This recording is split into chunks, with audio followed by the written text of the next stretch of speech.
The first time I met Richard Harmon, he didn't even look me in the eye.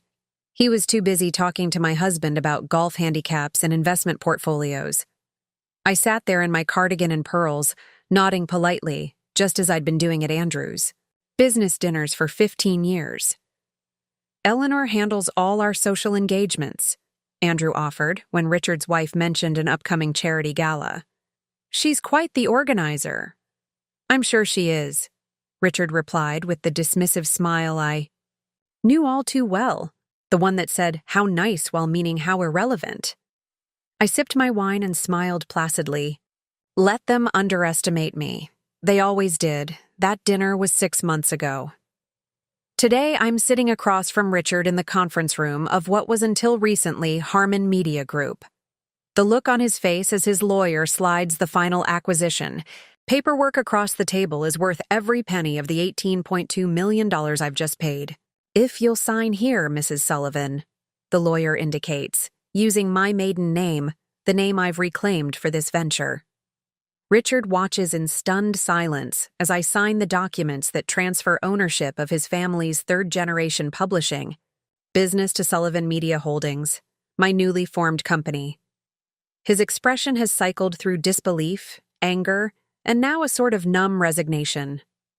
"I still don't understand," he says, his voice lacking the confident boom I remember from that dinner. "How did this happen? Where did you even get the capital for this acquisition?" I cap my fountain pen, a Mont Blanc my father gave me when I graduated summa cum laude from Wharton, before I set aside my career ambitions to support Andrew's. Perhaps if you'd asked about my background during our dinner, rather than discussing Andrew's golf swing, you'd know that I ran my family's investment portfolio for 20 years. I smile, not unkindly. As for the capital, let's just say I've been making my own investments all these years while playing the dutiful corporate wife. The truth is more complicated, of course. The seed money came from my inheritance, but I've quietly built it into a substantial portfolio while maintaining the appearance of a woman whose biggest concern was planning the perfect dinner party. Andrew knew about my investments. He just never realized their extent or my ultimate goal of returning to the business world on my own terms. Richard's wife, Caroline, looks at me with new eyes. "You never mentioned your business background." "You never asked," I reply simply. "We only discussed children, vacation homes, and recipes, if I recall." The lawyers finish their final confirmations. Richard must sign the last document acknowledging the transfer of ownership. His hand trembles slightly as he scrawls his signature. "The employees," he says suddenly. "Some of them have been with the company for decades. My father hired many of them personally. They'll keep their jobs," I assure him. This isn't a hostile takeover with plans to strip the assets. Harmon Media has a strong foundation but outdated strategies. I intend to modernize and expand, not dismantle. Relief flickers across his face, followed quickly by confusion. "Then why did I specifically target your company?" I finish, for him. "Because 6 months ago, you looked through me like I was invisible. Because your publishing house has systematically overlooked female authors and feminine perspectives. Because when my novel was submitted to your fiction department 5 years ago under a gender-neutral pseudonym, your acquisitions editor loved it, until he discovered the author was a woman." Richard's face pales. He clearly had no idea about that particular incident. Why would he? It was just one of countless similar occurrences in his company. A company that failed to recognize that women represent over half of the consumer market for their products. "I did my research before making my offer," I continue, gathering my papers. "Your business is fundamentally sound but critically blind to major market segments and modern distribution channels. That's going to change." As I stand to leave, Caroline impulsively reaches out to touch my arm. "Eleanor, do you still write?" The question surprises me with its genuine interest. "Yes, though these days it's mostly business plans and acquisition strategies." "Perhaps that will change too," she suggests with a small smile. Perhaps, I acknowledge. But first, I have a company to run. As I walk out of the conference room, leaving Richard still seated in stunned silence, I feel a weight lifting. The invisible weight of being underestimated, overlooked, and dismissed that I've carried for 15 years. Tomorrow, I'll begin the work of transforming Harmon Media.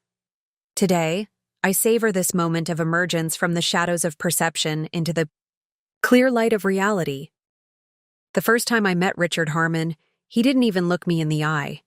He was too busy talking to my husband about golf handicaps and investment portfolios. I sat there in my cardigan and pearls, nodding politely, just as I'd been doing at Andrew's business dinners for 15 years.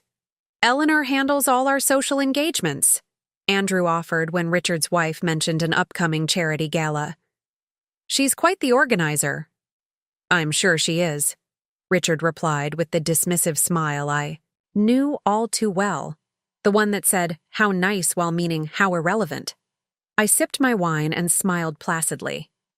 Let them underestimate me. They always did. That dinner was 6 months ago.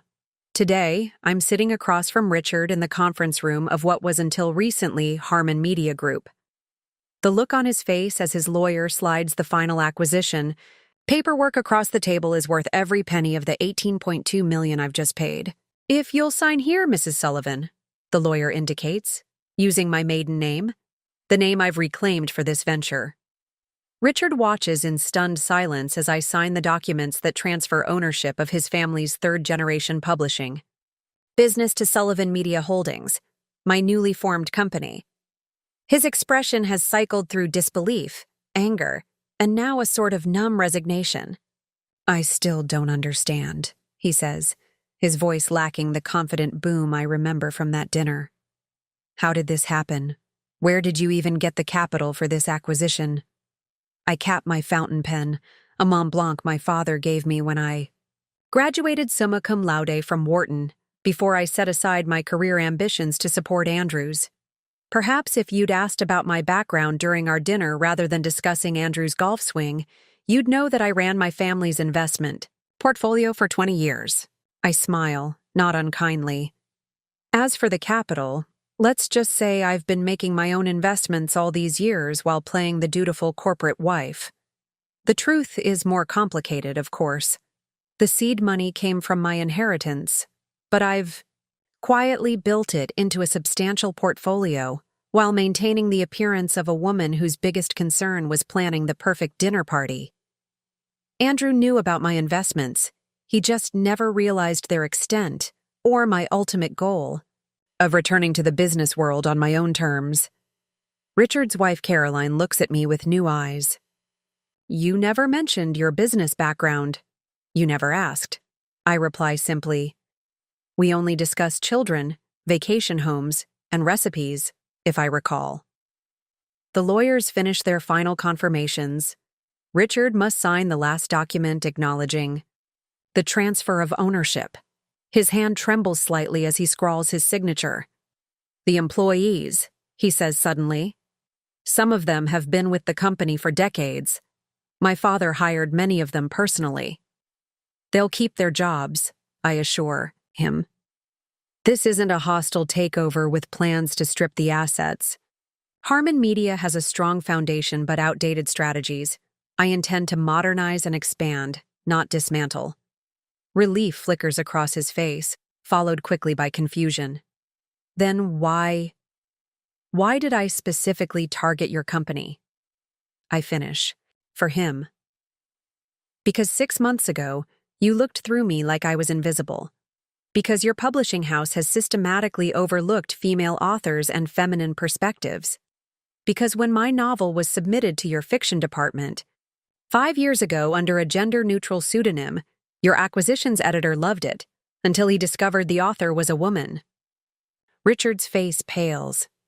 He clearly had no idea about that particular incident. Why would he? It was just one of countless similar occurrences in his company. A company that failed to recognize that women represent over half of the consumer market for their products. I did my research before making my offer, I continue, gathering my papers. Your business is fundamentally sound, but critically blind to major market segments and modern distribution channels. That's going to change. As I stand to leave, Caroline impulsively reaches out to touch my arm. Eleanor, do you still write? The question surprises me with its genuine interest. Yes. Though these days it's mostly business plans and acquisition strategies. Perhaps that will change too, she suggests with a small smile. Perhaps, I acknowledge. But first, I have a company to run. As I walk out of the conference room, leaving Richard still seated in stunned silence, I feel a weight lifting. The invisible weight of being underestimated, overlooked, and dismissed that I've carried for 15 years. Tomorrow, I'll begin the work of transforming Harmon Media. Today, I savor this moment of emergence from the shadows of perception into the clear light of reality, just a housewife indeed. My phone buzzes with a text from Andrew. How'd it go? I type back, exactly as expected. The revolution has begun. The first week passes in a blur of meetings, presentations, and strategic planning. I meet individually with each executive, diving deeper into their divisions and assessing both their expertise and their willingness to adapt. Patricia Meyer, unsurprisingly, proves to be a valuable ally. Over coffee in my new office, she provides insights that confirm my research and reveal additional opportunities. I've been trying to get the digital distribution initiative approved for 3 years, she explains, her frustration evident despite her professional demeanor. Richard kept insisting that traditional channels were more reliable and better suited to our brand image. While Amazon and other online retailers were eating our lunch, I observe. She nods, relief visible at finally being heard. Exactly. Our ebook strategy is practically non-existent compared to our competitors.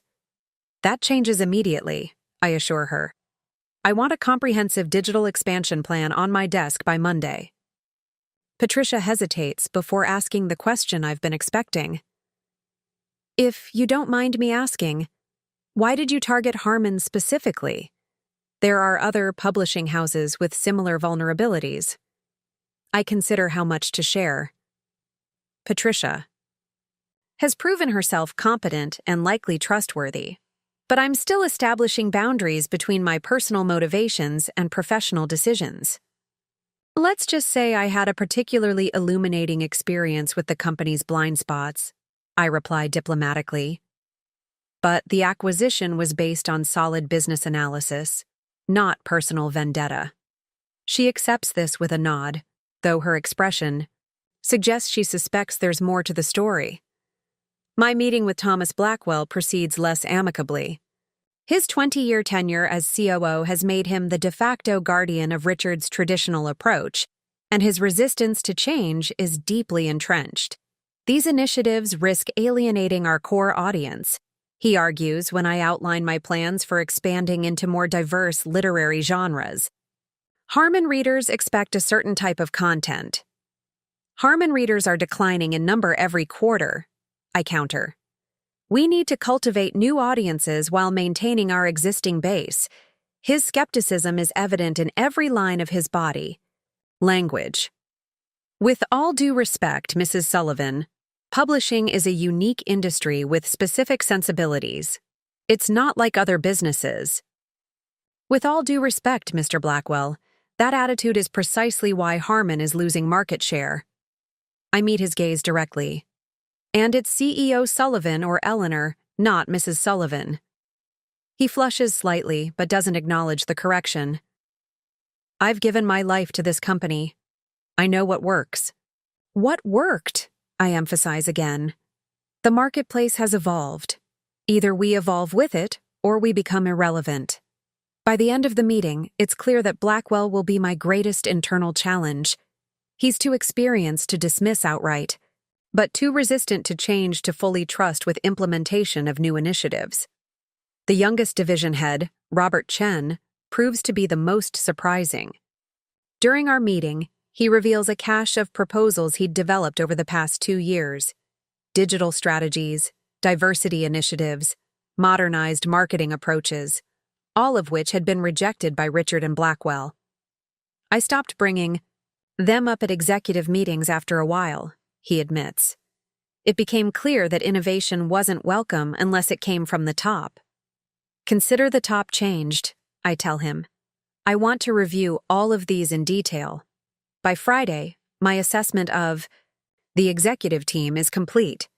Patricia and Robert are valuable assets worth developing. 2 division heads are competent but cautious, waiting to see which way the wind blows before committing. Blackwell remains a concern, and James Winters, the fiction head who rejected my manuscript years ago, appears actively hostile to my leadership. That evening, Andrew and I attend a charity gala, the first social event since my acquisition of Harmon. The underlying buzz is palpable as we enter. Conversations pause momentarily, heads turn, and whispers follow in our wake. "You've certainly made an impression," Andrew murmurs, his hand warm against the small of my back. "That was rather the point," I reply with a small smile. Caroline Harmon approaches, elegant in midnight blue.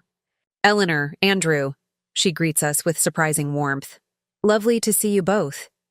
"Caroline," I respond, genuinely pleased to see her. Our text exchanges throughout the week have revealed a woman far more perceptive and progressive than her public persona suggests. "Is Richard here this evening?" Her smile tightens slightly. "He sent his regrets. He's still processing recent events." "Understandable," I acknowledge. "It's a significant adjustment." "For everyone," she agrees, her gaze sweeping the room meaningfully. "Half the people here have been speculating about you all week. The other half are pretending nothing has changed while panicking internally." "And which half does your husband belong to?" Andrew asks with his lawyer's directness. "Neither," Caroline answers frankly.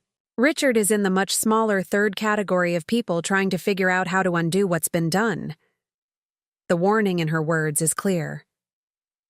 "Has he said something specific?" I ask carefully. "Nothing concrete. But he's been meeting with old friends from publishing and finance. Men who still think business should be conducted on golf courses and in private clubs." Her expression is troubled. "Just be careful, Eleanor. Richard has always defined himself by that company." I appreciate the heads up, Caroline. As she moves away, Andrew gives me a measured look. "Maybe we should discuss contingency plans." "Already in progress," I assure him. My years as the invisible woman at the table taught me to always prepare for resistance.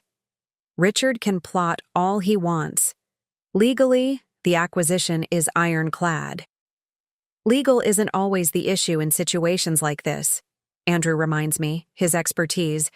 In corporate law surfacing, perception matters in publishing. Relationships matter. "I'm counting on it," I reply, watching the room with new awareness. In fact, there's someone I need to speak with tonight. Across the room stands Marian Winters, James's wife, whom I'd met at several previous social functions. A former editor herself before marriage redirected her career path. She might provide valuable insight into her husband's thinking, if approached correctly. Time to put my years of social networking to professional use. I approach Marian Winters with practiced ease, carrying 2 champagne flutes. "Marian, lovely to see you." I offer her a glass. "That dress is stunning on you." "Eleanor."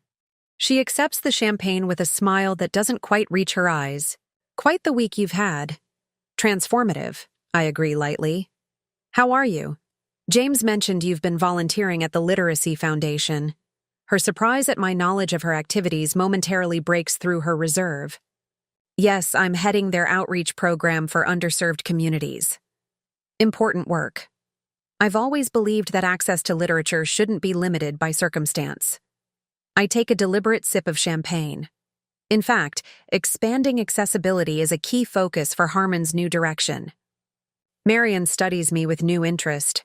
"Is that so? James seems to think you're planning to dismantle everything Richard built." "Not dismantle. Evolve," I correct gently. The publishing world has changed dramatically. Harmon needs to adapt, and my husband's role in this evolution? She asks directly.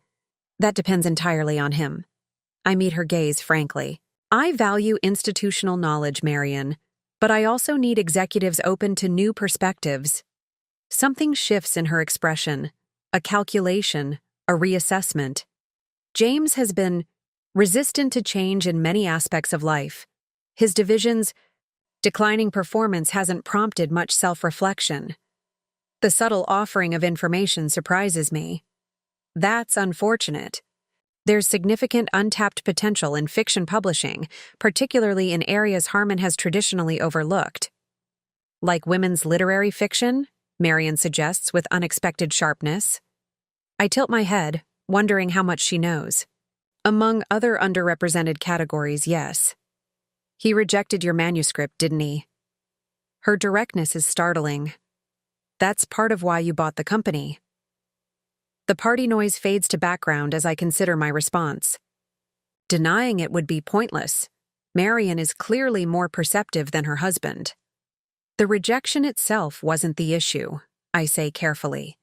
It was discovering that the manuscript received glowing initial reviews until my gender was revealed.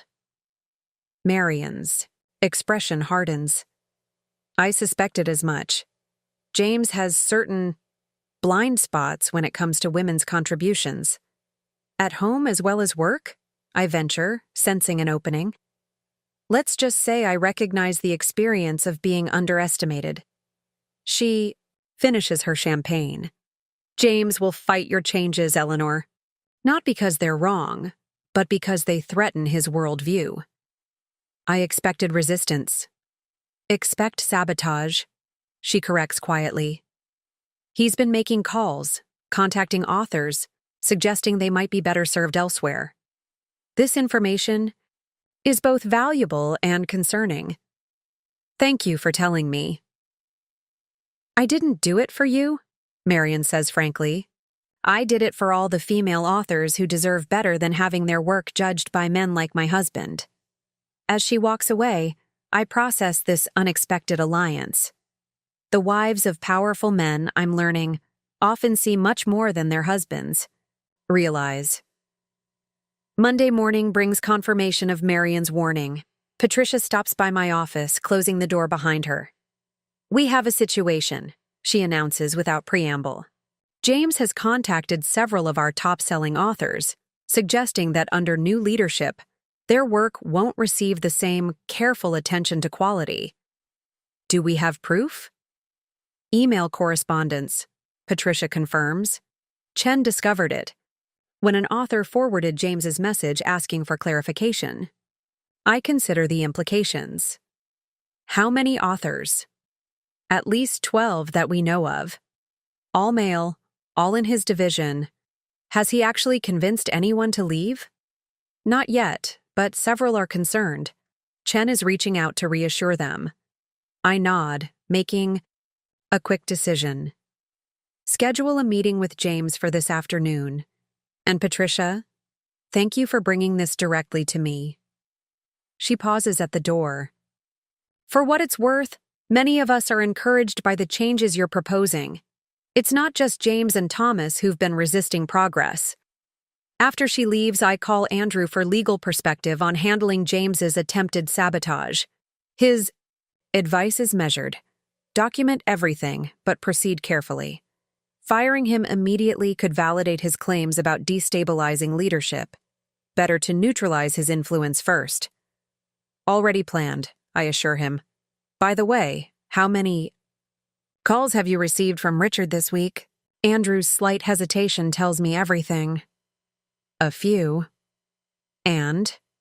He wanted to know if I was aware of your plans before the acquisition. Suggested I might have legal exposure if I'd helped orchestrate a hostile takeover. I snort. It was a standard business acquisition, not a coup d'etat. I made that clear, Andrew assures me. Richard's grasping at straws. After hanging up, I prepare for my confrontation with James, reviewing the evidence Patricia provided. The emails reveal not just disloyalty, but a fundamental misunderstanding of where publishing is headed. James is clinging to an outdated model that serves an increasingly limited audience. When he enters my office later, his expression is a mixture of defiance and poorly concealed anxiety. "You wanted to see me?" "Yes, James. Please, have a seat." I gesture to the chair across from my desk. "I'd like to discuss your communications with our authors." His face pales slightly. "I've been reassuring them about our commitment to quality during this transition. Have you?" I open the folder containing his emails. That's not what these suggest. For the first time, I see fear flash across James Winters' face, the fear of a man who suddenly realizes he's not as clever as he thought. "These were private communications with authors I've worked with for years," James protests, his voice tight. "These were communications on company accounts about company business that directly contradict our stated directions," I correct him. "You've been actively undermining Harmon's stability while drawing a Harmon salary. I was protecting our authors from rash changes. You were protecting yourself from necessary evolution." I close the folder. "Your division's numbers have been declining for 5 consecutive quarters, James. Female authors in similar genres at other publishers are outselling your roster by significant margins. Yet you've rejected 83% of submissions from women in the past 3 years. He shifts uncomfortably. Your demographic is shrinking, while you ignore expanding markets." I lean forward. "I could fire you right now for cause, based on these emails alone." "You wouldn't dare," he blusters, though his confidence is clearly shaken. "I've been with Harmon for 17 years. The industry knows me." "Yes, they do," I agree mildly, "which is precisely why I'm offering you an alternative." His expression turns wary. "What alternative?" "Reassignment.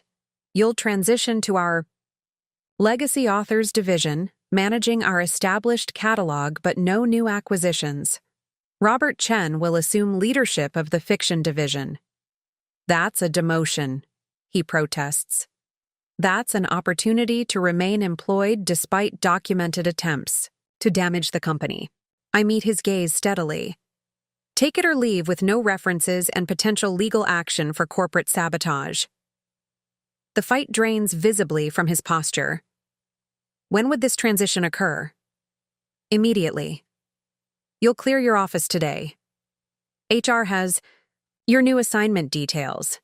After James leaves, I call Robert Chen to offer him the fiction division leadership. His surprised delight confirms I've made the right choice. I won't let you down," he promises. "I've been building relationships with diverse authors for years, just waiting for an opportunity like this." "I know. That's why you're getting the position." I outline my expectations for his first 90 days. "And Robert, check in with those authors James contacted. Make sure they understand our new direction." By day's end, the office is buzzing with news of the reorganization. Thomas Blackwell appears in my doorway as I'm preparing to leave. "You didn't consult me about reassigning James," he says, his disapproval evident. "No, I didn't," I acknowledge calmly. James was actively undermining company interests that required immediate action. As COO, I should have been involved in that decision.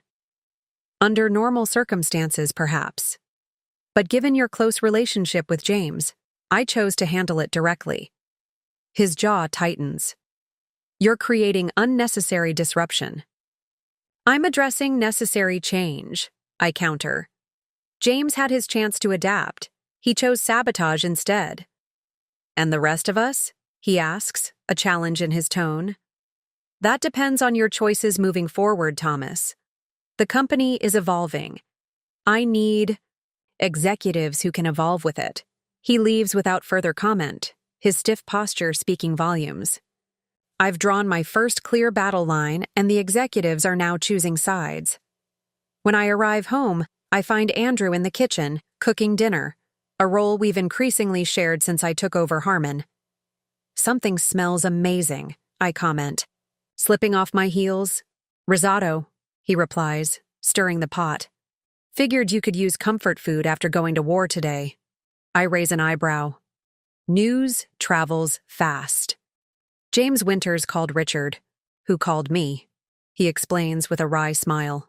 Apparently, you're a vindictive tyrant with no understanding of publishing traditions.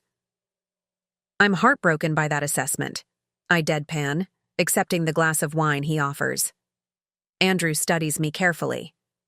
Are you sure reassignment was the right move? Firing him would have been cleaner. And played directly into Richard's narrative about me dismantling the company. I shake my head. This way, James has to either adapt or resign on his own. Clever, Andrew acknowledges. Though you've made an enemy for life. I already was his enemy, I remind him. He just didn't know it until recently. Later that evening, I receive an unexpected call from Caroline Harmon. I heard about James, she says without preamble. Richard is livid. I imagined he would be. He's called an informal meeting tomorrow night. Several industry executives, major authors, key distributors, at our home. This is concerning but not unexpected. Thank you for telling me. Eleanor, she hesitates. He's trying to organize a boycott, suggesting that Harmon under your leadership will abandon quality standards in favor of political correctness. I process this information quickly.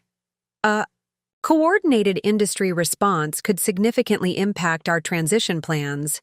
Do you have a guest list for this gathering? I ask.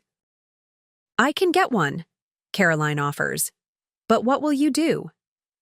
What any good strategist does, I reply. Anticipate and counteract. After we hang up, I outline a plan. If Richard wants industry warfare, I'll need to demonstrate precisely why his approach is outdated. Fortunately, I've been preparing for this battle since the day I decided to acquire Harmon. What are you thinking? Andrew asks, recognizing my strategic expression. I'm thinking it's time to release our first major announcement. I tell him, a bit earlier than planned, but the timing now seems perfect. The new imprint? I nod. Along with our first high-profile acquisition.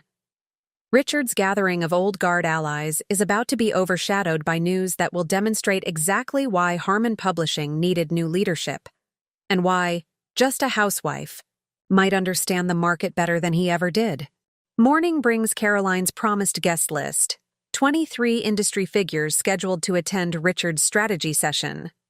The names include several best-selling authors, 2 major distributors, and executives from adjacent media companies. A formidable gathering, but not unexpected. I call Patricia and Robert to my office immediately. We're accelerating our announcement timeline, I explain, sharing the intelligence about Richard's meeting. I want our new imprint and first major acquisition announced today, not next month. Patricia looks concerned. The marketing materials aren't finalized. We don't need perfect. We need impact, I reply. The press release, basic branding, and acquisition announcement can go out this afternoon. We'll follow with details over the coming weeks. Who's the acquisition? Robert asks. I smile. Margot Lee. His eyes widen. The Margot Lee? How did you? I've been in discussions with her agent for months, I explain. Her contract with Pinnacle ends next week. She was waiting to see how our transition progressed before committing. Margot Lee is precisely the kind of author Harmon had consistently overlooked, a brilliant literary novelist whose work blends commercial appeal with critical respect.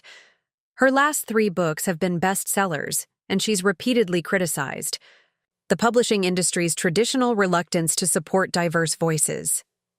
This is huge, Robert says, clearly impressed. Pinnacle will be furious.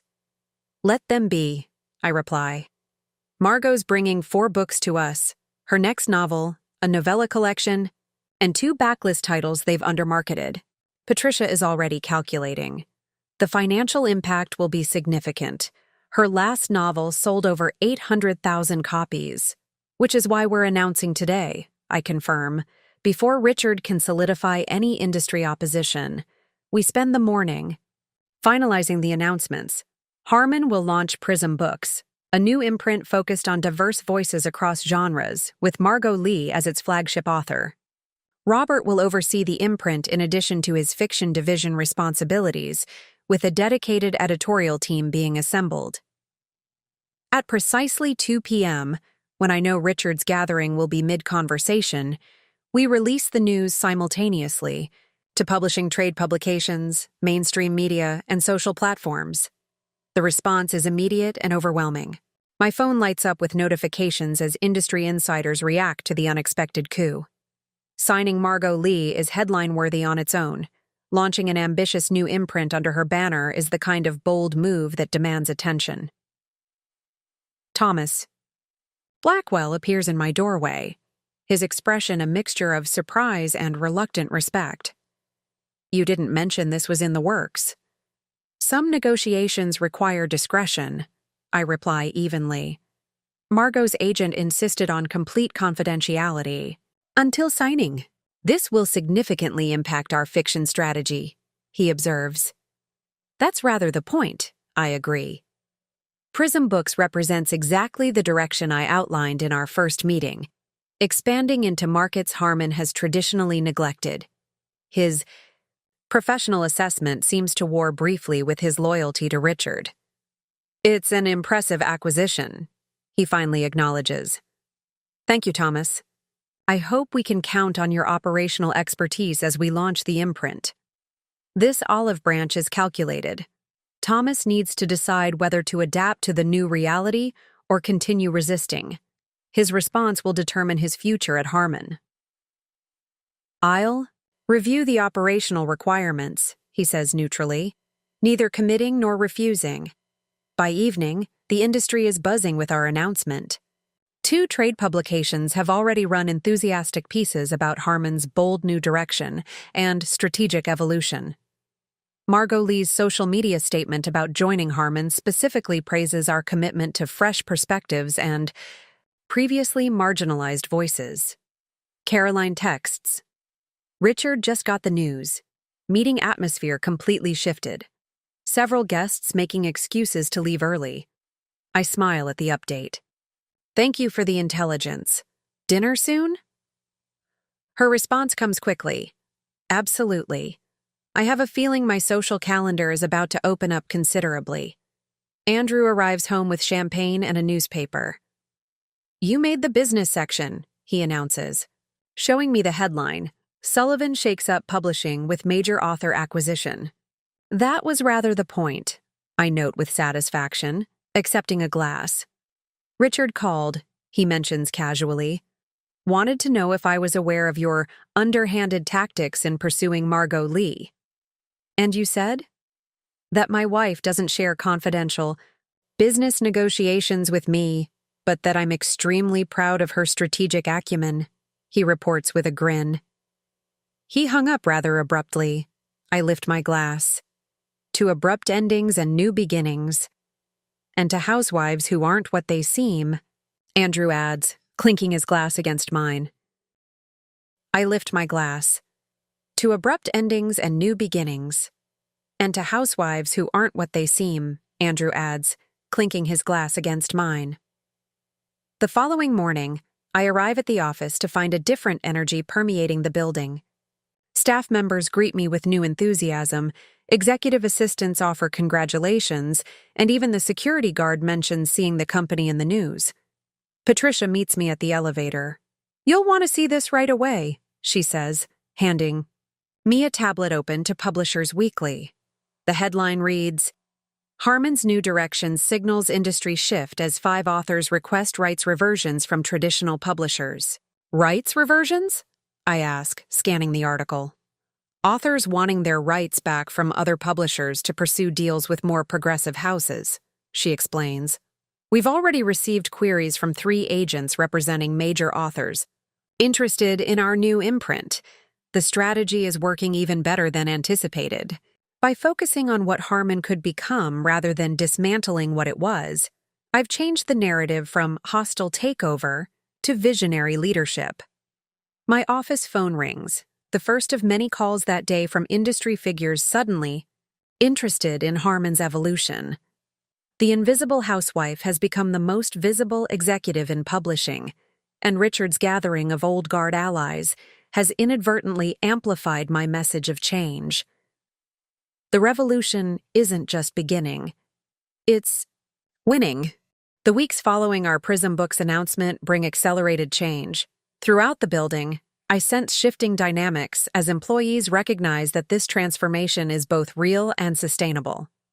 Robert Chen has assembled an impressive editorial team for the new imprint, with an emphasis on diverse backgrounds and experiences. His excitement is infectious as he presents their first acquisition list.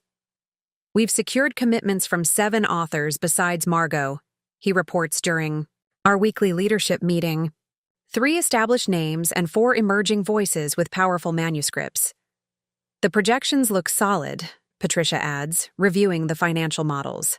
"Particularly impressive is the international interest. Foreign rights inquiries have increased 40% since our announcement." Even Thomas Blackwell has begun to adapt, though his conversion remains cautious. "The operational restructuring is proceeding according to schedule," he reports, "though I maintain concerns about the pace of change." "Noted," I acknowledge, "but marketplaces don't grant the luxury of gradual transitions anymore. We're making up for years of stagnation." After the meeting, Patricia remains behind. "There's something you should know," she says once the others have left. "Richard has been approaching our major distributors directly, suggesting they reconsider their relationships with us? I guess.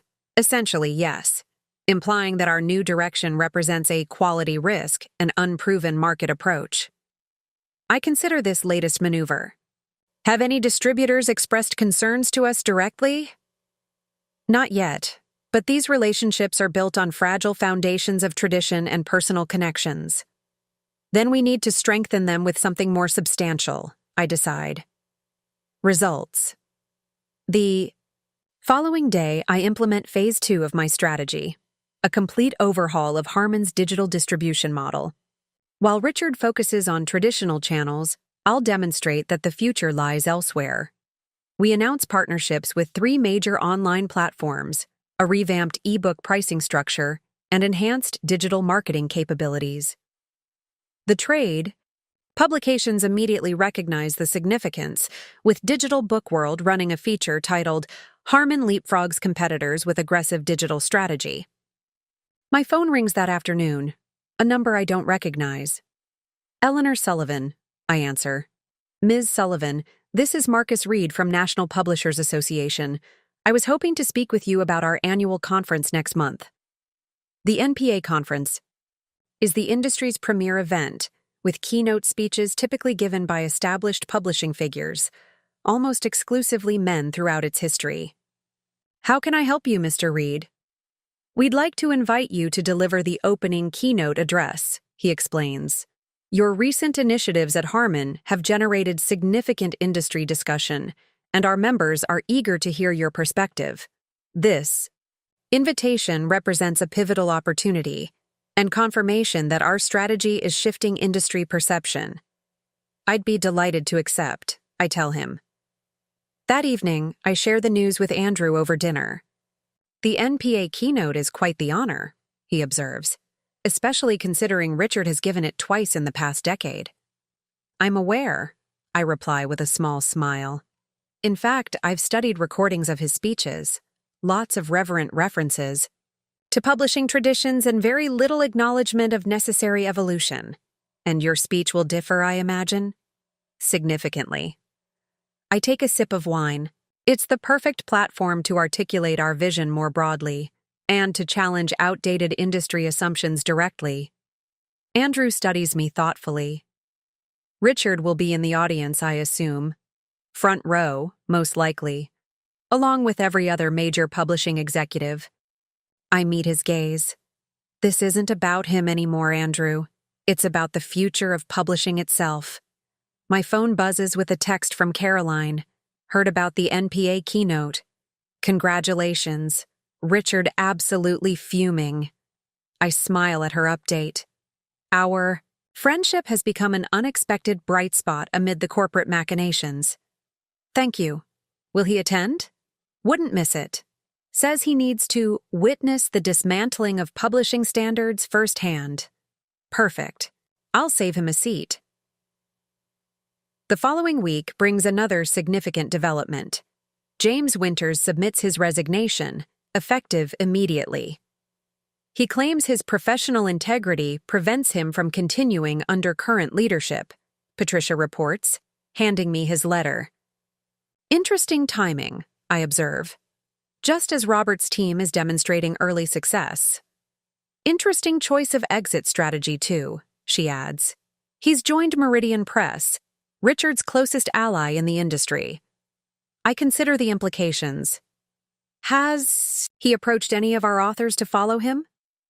He's tried, but Robert has already solidified those relationships.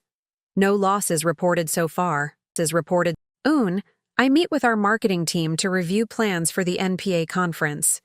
Beyond my keynote, we're launching a comprehensive rebrand of Harmon, new visual identity, messaging platform, and corporate positioning.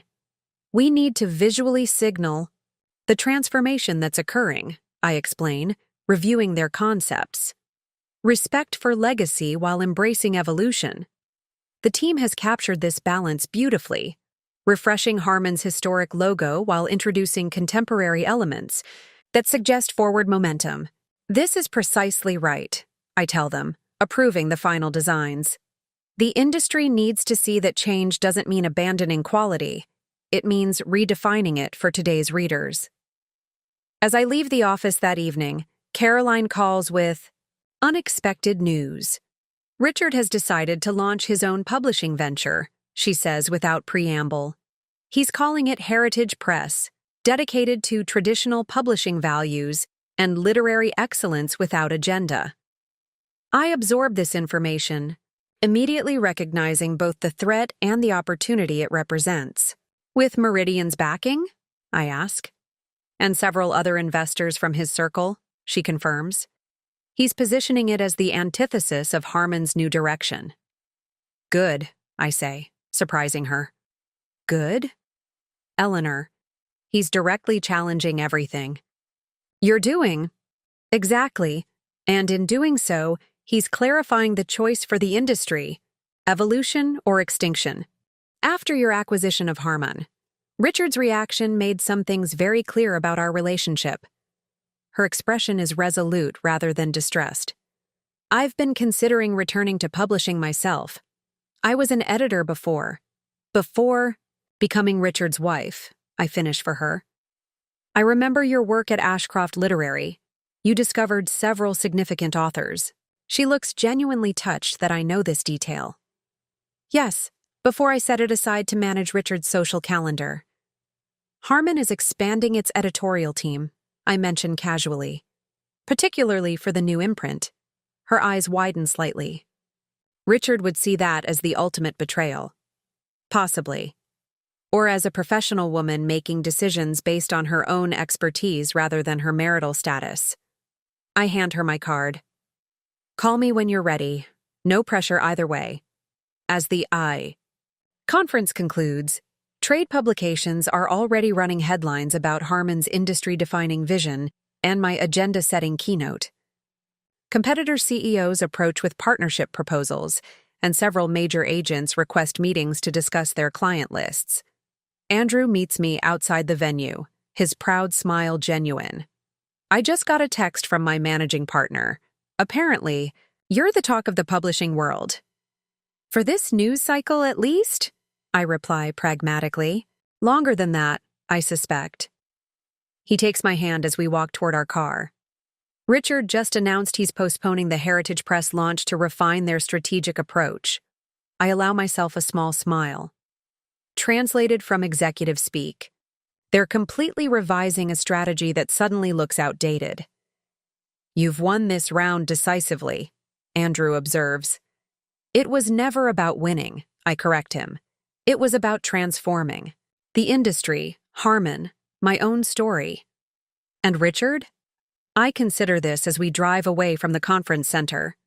Richard was necessary, a catalyst for change, but he was never the actual goal. The realization feels significant. While Richard still sees this as a personal battle, I've moved beyond that framework entirely.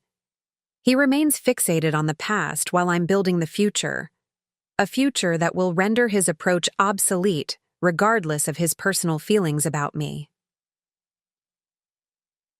The invisible. Housewife hasn't just become visible, she's become visionary. 3 months after the NPA conference, Harmon's transformation is well underway. Our digital initiatives have increased ebook sales by 32%. Prism Books has gained industry respect with strong early releases. Most significantly, our quarterly financial results show the first revenue growth in 2 years.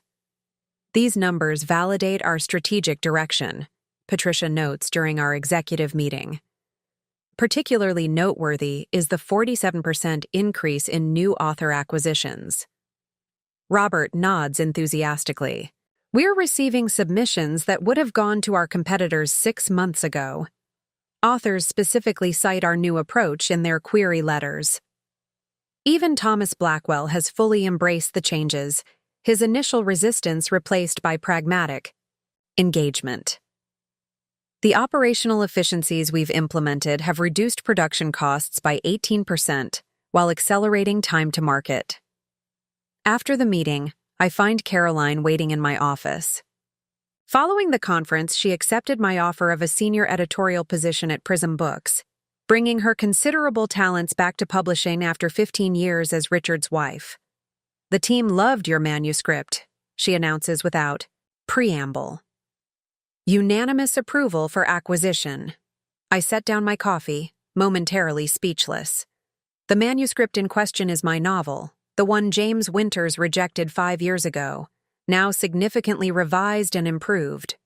Are you certain? I don't want special treatment because I'm CEO. That's why we implemented the blind review process, she reminds me. The evaluation team didn't know you were the author until after their decision. I absorbed this validation, my work judged on its merits rather than my gender or position. And their feedback? Compelling narrative with literary depth and commercial potential. Caroline quotes from the acquisition report. Exactly the balance Prism Books seeks to publish. I'll need to use a pseudonym, I decide, to avoid any perception of conflict. Already anticipated that. She hands me the proposed contract. Everything's standard except the authorship listing. Eleanor Sullivan writing as E.S. Bennett. My maiden name combined with my married initial, a fitting reconciliation of identities. That once seemed incompatible. When would publication be scheduled? Spring list next year? Unless you'd prefer to wait. No, I decide firmly. That timing works perfectly. After Caroline leaves, I sit with this new development. Becoming a published author was my original dream, before corporate ambition and acquisition strategies. That it's happening now, as a complement to my executive role rather than a replacement for it, feels like completing a circle. My reflections are interrupted by Thomas, who appears with an urgent expression. We've received a significant offer, he announces, closing my office door. Meridian Press wants to acquire Harmon. Richard's ally?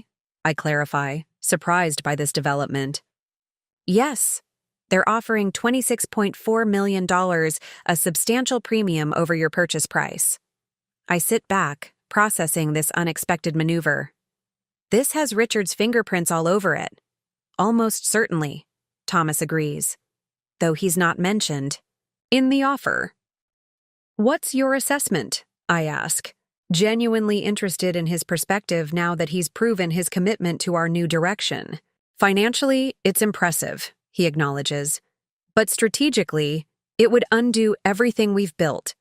Meridian would likely dismantle our initiatives and absorb only the valuable backlist titles. I nod, pleased by his analysis. Draft a polite but firm rejection. Harmon is not for sale at any price. Later that evening, I share the development with Andrew. So Richard's plan B is to simply buy back what he lost, he observes. Using Meridian as his proxy? Yes. I sip my wine thoughtfully. He still doesn't understand what this was really about. And what was it really about? I consider the question carefully. Transformation. Of Harmon. Of the industry's perspective. Of my own story. And of Richard's understanding of you, Andrew adds. That was a side effect, not the goal. I set down my glass, though apparently one he's still struggling with. The following week brings confirmation of Richard's involvement when Caroline receives a call from him directly, the first since their divorce was finalized. He wanted to warn me that I was backing the wrong horse, she reports during our lunch. Said Meridian's offer was just the opening bid and that Eleanor's little experiment would soon be over. Interesting that he called you rather than approaching me directly. He's avoiding direct confrontation with you, she observes astutely. Your success challenges his self-image too fundamentally. What did you tell him? That my editorial judgment has always been excellent, and that includes my assessment of both you and Harmon's future. She smiles with quiet satisfaction. He didn't appreciate that perspective. P-Proach continues over the following weeks. 3 more acquisition offers arrive from different companies, each slightly higher than the last. Industry rumors suggest he's assembling a consortium of traditional publishers to rescue Harmon from its new direction. Rather than dignifying these maneuvers with responses, I accelerate our transformation. We announce an international expansion, digital subscription service, and film-television production partnership, all initiatives that had been planned for next year but are strategically revealed early. The market responds enthusiastically, with our public valuation increasing substantially. By the time Richard's consortium makes its final offer of $34 million, industry analysts are estimating Harmon's actual value at nearly $50 million. They're not even in the ballpark anymore, Patricia observes as we review the latest offer. Our digital initiatives alone have created more value than they're acknowledging. They're valuing what Harmon was, not what it's becoming, I reply. An increasingly expensive miscalculation. The rejection letter I send is polite, but pointed. While we appreciate your continued interest, Harmon Publishing Group is focused on building long-term value through innovation rather than short-term transactions. We look forward to continuing our productive competition in the marketplace. That evening, my phone rings with an unfamiliar number. Eleanor Sullivan, I answer. Why won't you sell? Richard's voice, slightly slurred, suggests he's been drinking. Name your price. Everyone has one. This direct approach is unexpected after months of proxies and intermediaries. Hello, Richard. I'm well. Thank you for asking. Don't patronize. Me? He snaps. You've made your point. You've shown everyone how clever you are. Now take the money and go back to planning dinner parties. The comment is so absurdly outdated that I almost laugh. Richard, I didn't buy Harmon to prove something to you. I bought it because I saw untapped potential that your approach was ignoring. You bought it for revenge, he insists, because we rejected your little novel. That was the catalyst, not the purpose, I correct him. Though I should thank you for that rejection. It opened my eyes to broader systemic issues in publishing. There's a long pause before he responds. What will it take, Eleanor? What do you want? I already have what I want, Richard. I'm building the company I always knew Harmon could be. After we hang up, I reflect on how completely our roles have reversed. Once, I was invisible to him, the silent wife at the dinner table. Now, he's the one seeking my attention and validation. The transformation is complete, but not in the way either of us might have anticipated. Harmon's 6-month financial results exceed even our optimistic projections. Revenue is up 28%, new author acquisitions have doubled, and our digital platforms show 44% growth year over year.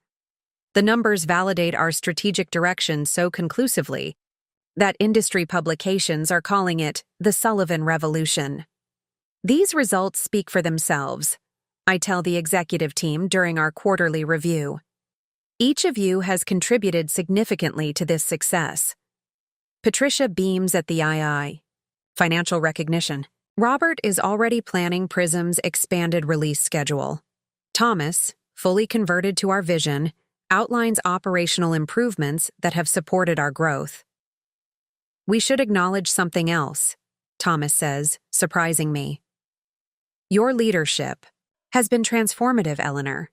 Many of us were skeptical initially, myself included. You've proven that fresh perspective was exactly what Harmon needed.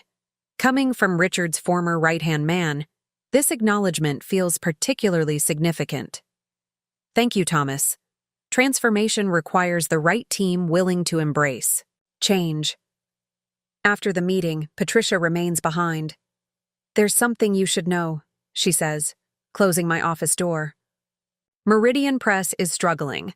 Their last quarterly report showed a 12% decline in revenue. Richard's influence? Partially. He's pushed them toward his traditional approach just as the market is moving in our direction. She looks satisfied. At this market validation, several of their key authors have approached us about switching publishers. This news presents both opportunity and ethical considerations.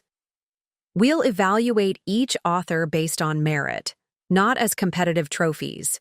I decide. Quality remains our primary criterion. Of course, Patricia agrees. Though it's worth noting that their most successful female author specifically cited our inclusive publishing philosophy as her reason for considering a move. The marketplace is delivering the final verdict on our competing visions, and the results are increasingly clear. Harmon's approach is resonating with both readers and authors, while Richard's backward-looking philosophy is proving commercially unsustainable. That evening, Andrew and I attend a literary award ceremony where one of Prism's first publications has been nominated for Best Debut Novel. The author, a brilliant young woman whose manuscript was rejected by 12 traditional publishers before finding a home with us, has become something of a literary sensation. Eleanor Sullivan, a voice calls as we navigate the pre-ceremony reception. I turn to find Marcus Reed from the National Publishers Association. Just the person I wanted to see. Marcus, lovely to see you again, I respond, shaking his hand.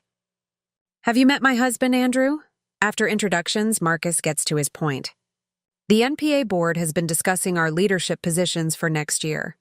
We'd like to nominate you for the executive committee. The offer takes me by surprise. The NPA Executive Committee has traditionally been dominated by old guard publishers. Richard had served 2 terms during his tenure at Harmon. That's quite an honor, I acknowledge, though I imagine not everyone on the board would support my nomination.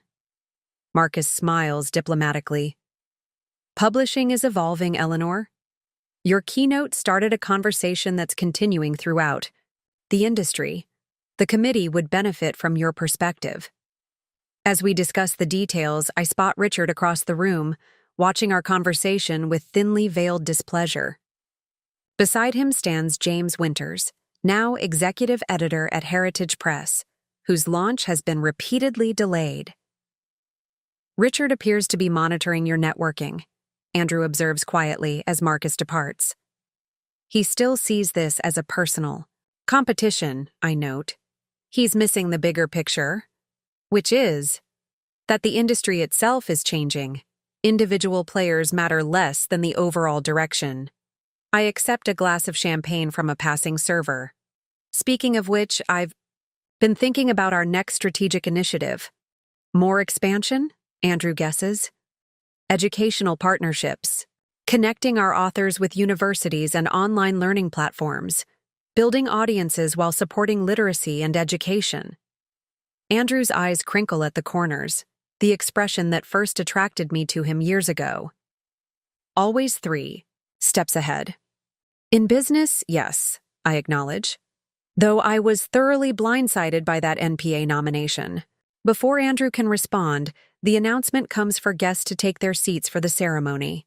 As we make our way to the Harmon table, we pass Richard and James, whose conversation halts abruptly.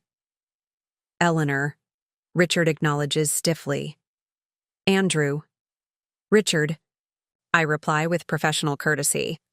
James, congratulations on Heritage Press. When can we expect your first releases? James shifts uncomfortably. We're refining our launch strategy, ensuring everything aligns with our vision of literary excellence. Of course. Quality takes time, I offer diplomatically, though we all know their delays reflect market uncertainty, rather than perfectionism. Richard appears ready to make a cutting remark when the lights dim for the ceremony to begin. We continue to our table, where Caroline and the Prism team await. Cordial? Caroline asks, having observed our brief exchange. Strained, I correct her. Heritage Press is still struggling to launch while our success becomes increasingly visible, the key. Ceremony proceeds with standard industry formality until they reach the Best Debut Novel category. When our author's name is announced as the winner, the Harmon table erupts in genuine celebration.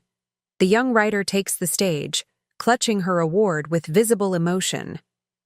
I want to thank Prism Books and Eleanor Sullivan for believing in my voice when others dismissed it as unmarketable, she says during her acceptance speech. For recognizing that different perspectives don't diminish literary quality, but enhance it. As applause fills the room, I feel a deep satisfaction that transcends business success. This moment, a talented writer receiving recognition she deserves through a platform we created, represents the true purpose behind everything we've built. Across the room, Richard watches with an expression I can't quite decipher. For the first time, I wonder if he's beginning to understand what this revolution was actually about. Our educational initiative launches to enthusiastic reception from both academic institutions and the publishing community. By partnering with universities and online learning platforms, we've created new revenue streams while supporting literacy and educational access. The program has already generated partnerships with 12 universities and 3 major online education providers, Robert reports during our strategy meeting. Interest from academic authors has exceeded our projections by 40%. Patricia nods in agreement. The financial model is particularly promising. These partnerships provide stable, recurring revenue that balances the more cyclical nature of traditional publishing. And the reputational benefits are substantial, Thomas adds. Harmon is being recognized as an industry innovator across multiple sectors. After the meeting, I find an unexpected visitor waiting in my office reception area, Marian Winters, James's wife. Marian, I greet her with genuine surprise. This is unexpected. I know. She seems uncharacteristically nervous. I was hoping we might speak privately. In my office, she declines coffee but perches tensely on the edge of a visitor chair. I wanted to talk to you about James. She begins directly. I assumed as much. I keep my tone neutral, unsure where this conversation is heading. Heritage Press is failing, she states bluntly. The launch has been delayed 3 times because their financial backing keeps shrinking. Richard blames market conditions, but James knows the truth, which is that their approach is outdated, that what you're doing at Harmon is working. She meets my gaze directly. James won't admit it publicly, but privately he's begun to question Richard's vision. This revelation is surprising. James had been one of Richard's most loyal supporters, following him from Harmon to Heritage with vociferous criticism of our new direction. Why are you telling me this, Marian? She takes a deep breath. Because I've shown James my manuscript. Your manuscript? I repeat, genuinely surprised. I've been writing for years. In secret, mostly. A novel about women's lives in publishing, the invisible contributions, the sidelined careers. Her expression is a mixture of defiance and vulnerability. James read it last week. He said it was good, really good. That must have been validating. I observe carefully. It was transformative, she corrects. For both of us. He'd never considered my writing aspirations seriously before. It's forced him to confront some uncomfortable truths about his own biases. I begin to understand why she's here. And now? He's thinking about his options. Heritage Press isn't viable much longer, and Richard is becoming increasingly bitter. She hesitates. James has considerable editorial experience when he's not. Blinded by prejudice. The implied question hangs in the air between us. I consider it seriously, recognizing both the potential value and the complications. Harmon evaluates all potential team members on merit and compatibility with our vision. I say carefully. If James is genuinely reconsidering his approach to diverse voices in publishing, that would be a significant evolution. He is, Marian Osei insists. My manuscript was his Damascus moment. He can't unsee the quality he previously dismissed based on gender. I appreciate you bringing this to my attention, I tell her. If James wants to discuss possibilities, my door is open. After Marian leaves, I consider the implications of our conversation. James's potential defection from Richard's camp would represent more than a personnel change. It would symbolize the crumbling of the old guard's resistance to necessary evolution. That evening, I share the development with Andrew. James Winter's considering a return to Harmon, he marvels. That would be quite the about-face. It's not certain yet, I caution. But Marian was quite convincing about his change of perspective. Would you actually hire him back after his attempted sabotage? I consider the question carefully. If he's genuinely evolved his thinking? Possibly. Redemption stories are powerful, and publishing needs more men willing to acknowledge and correct their biases. Always the strategist, Andrew observes with a smile. Always, I agree. Though in this case, the human element matters as much as the business implications. The following week brings confirmation of Heritage Press's troubles in the form of industry news. Their financial backing has been reduced by 60% and their launch delayed indefinitely. Richard has been removed as executive chairman, though he remains a board member with diminished authority. Patricia brings me the news. The investment group cited strategic misalignment and failure to adapt to market realities, she reports with barely concealed satisfaction. When he arrives, the transformation is visible. Gone is the arrogant executive who dismissed my manuscript years ago. In his place sits a humbled man whose certainties have been shaken. Thank you for seeing me, Eleanor, he begins, using my first name rather than the dismissive Mrs. Sullivan he'd previously favored. I appreciate the opportunity. Of course, I reply neutrally. What can I do for you, James? He meets my gaze directly. I've been wrong. About a lot of things, but especially about the direction of publishing and the value of diverse voices. The admission seems genuinely difficult for him, a man whose career has been built on unwavering confidence in his literary judgment. What changed your perspective? I ask, though Marian has already revealed the catalyst. Several things, he acknowledges. The market results speak volumes. Your success here at Harmon versus Heritage's struggles. He pauses. And personally, discovering quality work I would have previously dismissed based on preconceptions. Marian's novel, I suggest, seeing no reason to pretend ignorance. He looks surprised, then nods. She mentioned speaking with you. Yes, her manuscript forced me to confront my own biases. The quality was undeniable, yet I would have rejected it without reading if it had crossed my desk from an unknown female author. The self-awareness is remarkably candid. That's a significant realization. It's been humbling, he admits. I've had to reconsider many of my professional judgments over the years. Including your evaluation of my manuscript 5 years ago? I ask directly, addressing the elephant in the room. James winces visibly. Especially that. I've read it now, the copy Marian obtained from your agent's records. It was exceptional. My rejection had nothing to do with quality and everything to do with my own prejudices. The admission is surprisingly satisfying, though not in the vindictive way I might once have anticipated. It represents growth, painful but necessary evolution that the industry as a whole must undergo. Thank you for that acknowledgement, I say simply. He nods, then comes to his purpose. I'm here to ask if there might be a place for me at Harmon.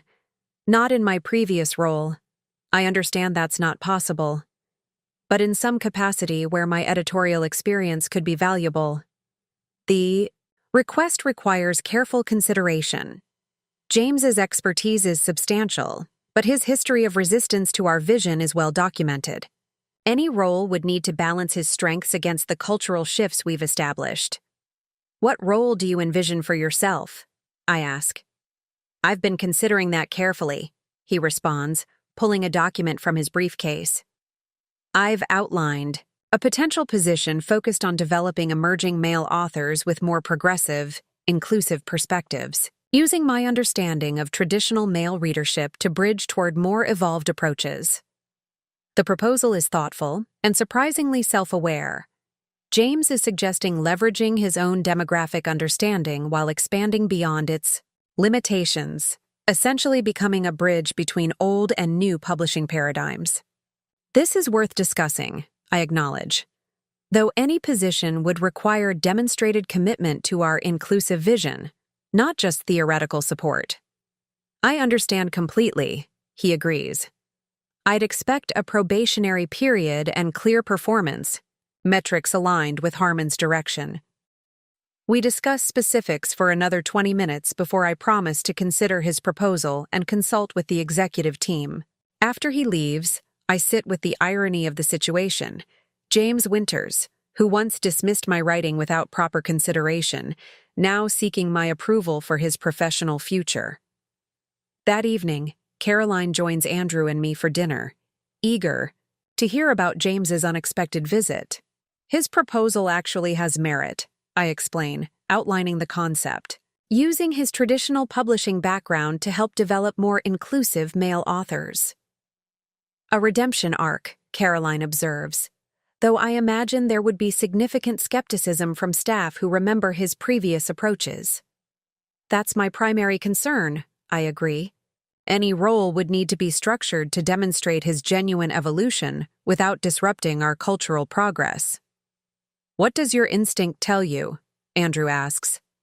I consider the question carefully. That people can change when forced to confront their biases directly. That James has experienced genuine reconsideration of his perspectives. And strategically, that having a visible conversion from the old guard could accelerate industry-wide change. So you're considering it seriously? Caroline concludes. With appropriate safeguards, yes. I take a sip of wine. The publishing world is small. How we handle situations like this will define our leadership approach beyond just commercial success. The following week brings news that solidifies my decision. Richard has resigned from the Heritage Press Board entirely, citing health concerns that industry insiders recognize as a face-saving exit from a failing venture. Heritage's remaining assets are being acquired by a mid-size publisher known for more progressive approaches. The final repudiation of Richard's backward-looking vision. Call James to offer a 6-month consulting position with potential for permanent placement based on demonstrated results. The role specifically focuses on identifying and developing male authors whose work acknowledges evolving gender perspectives. Thank you for this opportunity, he says, genuine gratitude evident in his voice. I understand the time-limited nature and the need to prove alignment with Harmon's vision. It's a chance to put your evolving perspectives into practice, I reply. The results will speak for themselves. After our call, I update the executive team. Robert and Patricia accept the decision with professional understanding, while Thomas, who has undergone his own evolution of thinking, offers particular support. James's conversion could send a powerful message throughout the industry, he notes. If someone that traditional can adapt, others might follow. The announcement of James's consulting role generates predictable buzz in publishing circles. Trade. Publications note the irony of his return to Harman under my leadership, with Publishers Weekly running a thoughtful piece on evolution versus entrenchment in publishing culture. Publishing C extends beyond Harman, suggesting that our transformation is influencing the broader industry in ways I'd hoped but couldn't guarantee. Individual publishers are reassessing their acquisition patterns, marketing approaches, and leadership structures with new awareness of previous limitations. 1 month after James begins his consulting role, I receive an unexpected email from Marcus Reed at the National Publishers Association, confirming my election to the executive committee, the first female CEO to hold the position in over a decade. The vote was nearly unanimous, he writes. Your leadership at Harman has demonstrated that inclusive approaches can drive both cultural and commercial success. As I share this news with Andrew that evening, he observes, from invisible housewife to industry leader in under 2 years. That's quite the transformation. The transformation was always there, I correct him gently. It just needed the right catalyst to become visible. My phone buzzes with a text from Caroline. Just heard from a reliable source. Richard has left the country, apparently taking an extended sabbatical in France. I absorbed this final confirmation of Richard's retreat from the battlefield he never understood. While he saw our conflict as personal, a battle between individuals, it was always about something larger. The necessary evolution of an industry, the recognition of excluded voices, the expansion of whose stories deserve telling. Any regrets? Andrew asks, noting my thoughtful expression. Not about the changes we've made, I reply honestly, though I do regret that some had to experience painful reckonings to recognize necessary evolution. Including Richard? I consider this carefully. Especially Richard. He defined himself by an approach that was already failing before I entered the picture. I just accelerated the inevitable. The housewife he dismissed at dinner has transformed an industry while he retreats to lick his wounds abroad. A poetic conclusion, perhaps, but not the one that brings me the most satisfaction. That comes the following week, when I hold the advance copy of my novel, finally published under my own name with the quality and respect it deserves. The dedication reads, simply, for every voice that persisted until heard. 1 year after acquiring Harman, I stand at the podium during our annual company meeting, surveying the transformed organization before me. The room reflects the changes we've implemented, more diverse, more dynamic, more forward-looking while still honoring the quality standards that built Harman's reputation.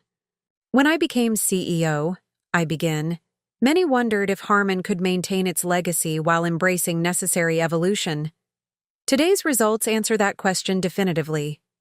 The screen behind me displays our annual performance metrics. Revenue up 38%, market share increased across all categories, digital platforms exceeding industry benchmarks by significant margins. Most importantly, our author roster has expanded to include voices previously underrepresented in Harman's catalog, bringing fresh perspectives and reaching new audiences. This success isn't about any individual, I continue. It represents collective willingness to question assumptions, challenge limitations, and recognize potential where others saw only risk. As I acknowledge key contributors and outline next year's strategic initiatives, I notice James Winters in the audience. His 6-month consulting role has recently transitioned to a permanent position developing our New Perspectives imprint for male authors exploring modern masculinity. The imprint has already signed several promising writers and received positive industry attention. After the formal presentation, the gathering shifts to a celebratory reception. I circulate among employees, from senior editors to mailroom staff, maintaining the inclusive approach that has defined my leadership. Your novel is generating impressive pre-orders, Caroline mentions as we momentarily find ourselves beside the refreshment table. The advance reviews are particularly strong. That's gratifying, Though slightly terrifying, I admit. Executive leadership feels less personally vulnerable than creative work. Yet you're succeeding at both simultaneously, she observes. Something Richard never would have believed possible. Speaking of Richard, the industry grapevine reports he's returned from his French sabbatical and taken a position teaching publishing history at a small liberal arts college, a role firmly anchored in the past rather than engaged with the industry's future. Thomas approaches, champagne in hand.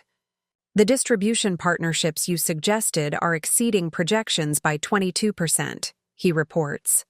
Particularly the international markets we previously neglected. Credit goes to your implementation, I redirect appropriately. The strategy needed, your operational expertise to succeed. This exchange exemplifies the collaborative leadership approach I've worked to establish, recognizing contributions at all levels rather than centralizing credit at the top. The resulting culture has reduced turnover, increased innovation, and created a workplace where talent flourishes regardless of gender, background, or conformity to traditional models. Later that evening, Andrew and I host a small dinner for the executive team at our home, the same dining room where Richard once dismissed me as merely Andrew's wife during that catalyzing dinner party. To transformation, Patricia proposes as a toast. Of Harmon, of publishing, and of perceptions. And to recognition, Andrew adds, raising his glass toward me. Of value previously overlooked.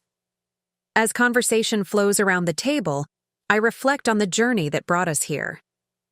The acquisition that began as a response to dismissal has evolved into something far more significant, a reimagining of what publishing can be when freed from outdated limitations. My phone buzzes with a notification from our publicity team. The first major review of my novel has been published. The notification includes a brief excerpt.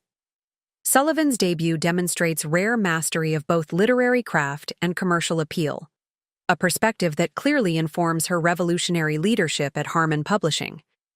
The validation is sweet, but not in the way I might once have imagined. It's not about proving Richard wrong or seeking personal vindication. It's about demonstrating that the voices he systematically excluded contained value he couldn't recognize. Value that readers, critics, and the marketplace itself are now embracing. After dinner, as our guests depart, Thomas lingers behind. I owe you an apology, he says unexpectedly. When you first acquired Harmon, I was among the most resistant to change. That's ancient history, I assure him. Your contributions since then have been invaluable. Perhaps. But I've been reflecting on why I resisted. His expression is thoughtful. It wasn't just loyalty to Richard or concern about traditions. It was inability to recognize leadership that didn't look like what I was accustomed to. This level of self-awareness represents its own transformation. That recognition is surprisingly rare, Thomas. Many never achieve it. Including Richard, he acknowledges. He still doesn't understand what happened, how completely the industry has evolved while he wasn't looking. After Thomas leaves, Andrew helps me gather dishes from the dining room. Quite different from that dinner with Richard and Caroline a year ago, he observes. In every conceivable way, I agree. Though without that evening, none of this would have happened. Do you think Richard ever realizes that his dismissal of you catalyzed all of this? I consider the question. I doubt it. That would require recognizing his own role in his downfall, seeing himself as I saw him that night. The housewife he never actually saw, Andrew notes. Exactly. The woman at the table whose thoughts, ambitions, and capabilities were invisible to him because they didn't fit his preconceptions. I load the dishwasher with practiced efficiency. His inability to see beyond those limitations cost him his company, his reputation, and ultimately his relevance. While you've achieved everything he lost, Andrew observes, and more importantly, created opportunities for others previously overlooked. The observation captures what matters most about our transformation of Harmon. Not my personal vindication, but the systemic changes that benefit countless authors, employees, and ultimately readers who now have access to more diverse, representative stories. The following morning brings news that solidifies this broader impact. The New York Times has published a feature on publishing's evolution, highlighting Harmon as the industry's leading example of successful transformation. The article specifically notes our balanced approach, maintaining quality standards while expanding whose work meets those standards. Publishing's future may well be defined by who follows Harmon's model versus who clings to outdated approaches, the piece concludes. The marketplace is already rendering its verdict on which path leads to sustainability. As I prepare for another day leading the company Richard built and I transformed, I reflect on the journey from invisible to influential. The housewife he dismissed has not only purchased his business, but reinvented it so thoroughly that it has become the industry standard against which others are measured. Yet the greatest satisfaction comes not from his loss, but from what we've built.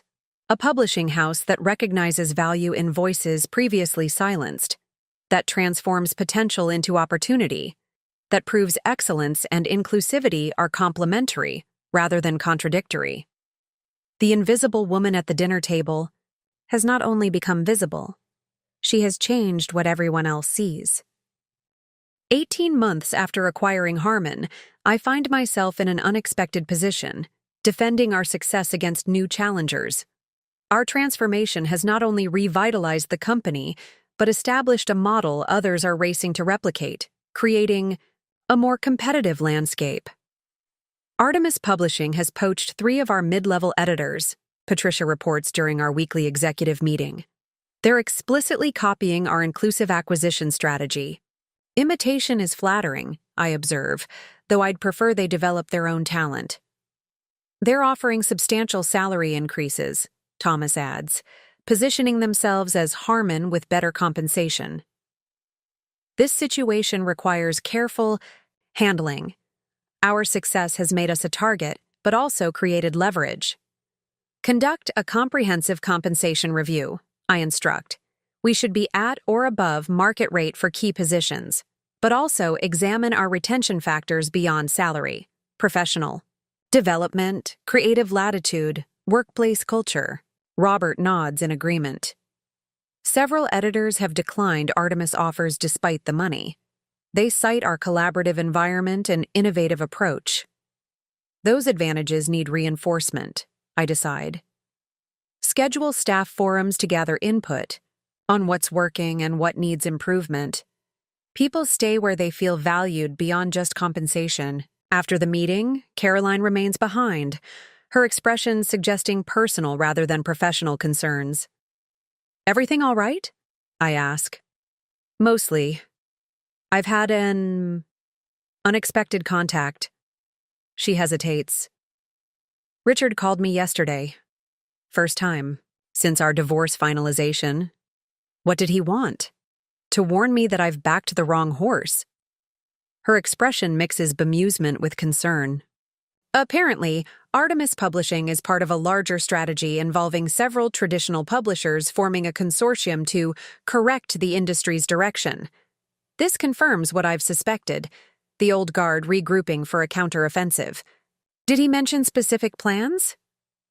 Nothing concrete, but he seemed unusually confident, almost smug. She frowns.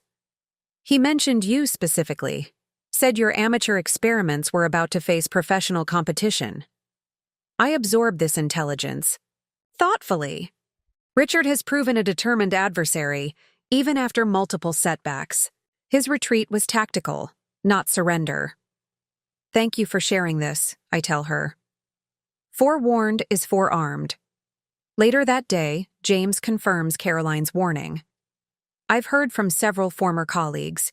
There's a coordinated effort underway, backed by significant investment from traditional publishing figures, targeting Harmon specifically, and the direction you represent more broadly. He looks troubled. They're framing it as preserving literary standards, but it's really about reclaiming control of the narrative, both literally and figuratively. This information requires strategic response.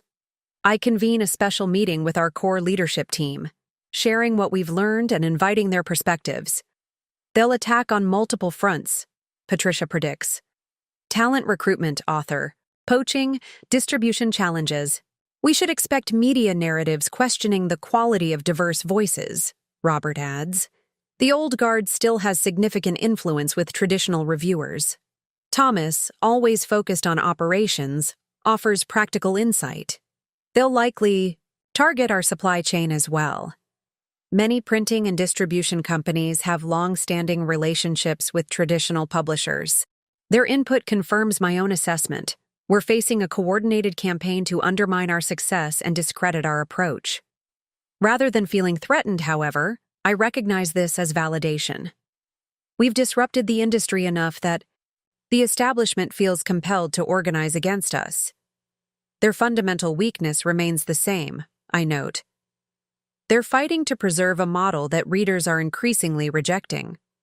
We'll continue focusing on what works, connecting quality stories from diverse perspectives with expanding audiences. We develop a multifaceted response strategy, accelerating our digital platforms to reduce dependence on traditional distribution, strengthening relationships with key authors through innovative contract structures, enhancing our corporate culture, to improve retention, and developing contingency plans for potential supply chain disruptions. Most importantly, I conclude, we'll continue leading with success. Our financial results and critical recognition speak volumes. The following week brings confirmation of Richard's new role, consulting director for the newly formed Literary Heritage Alliance, a consortium of 5 traditional publishers positioning themselves as guardians of enduring literary standards. Their announcement includes thinly veiled criticism of trend-driven publishing priorities compromising lasting quality. Andrew reviews their press materials with his lawyer's analytical eye. Careful language, but the target is clear. They're positioning Harman's inclusive approach as sacrificing quality for political correctness, while conveniently ignoring our sales figures and critical acclaim, I note. The marketplace has already rendered its verdict on that particular argument. Yet I recognize the potential impact of this coordinated opposition, particularly on industry perceptions. The publishing world still respects certain traditional voices whose support could influence critical reception and award consideration. That evening, I receive an unexpected call from Margot Lee, our flagship author who helped launch Prism Books. I've been approached by the Literary Heritage Alliance, she informs me directly. Significant advance, extensive marketing commitments, complete creative control. My heart sinks slightly, though I keep my voice steady. An impressive offer. May I ask why you're telling me this? Because loyalty works both ways, Eleanor. Her tone is warm. You believed in my work when others saw only marketing categories. I'm declining their offer, but thought you should know they're targeting your key authors. Relief and gratitude mingle as I thank her for her transparency. After our call, I consider the broader implications. The battle for publishing's future has entered a new phase, more organized, more strategic, but ultimately still centered on the same question. Whose voices deserve recognition? The Invicy. The Literary Heritage Alliance launches with considerable industry fanfare, full-page advertisements in publishing trades, features in literary magazines, and a widely publicized roster of established authors. Their messaging focuses on timeless, literary values, and proven editorial judgment, coded language that positions traditional publishing approaches as inherently superior. They're certainly investing in visibility, Patricia observes as we review their promotional materials, though the substance behind it seems thin. Perception shapes reality in publishing, I remind her. At least initially. Their roster of established names carries weight with certain reviewers and retailers. The consortium's first direct attack comes from an unexpected direction. a lengthy essay in a prestigious literary journal questioning the commodification of diversity in modern publishing.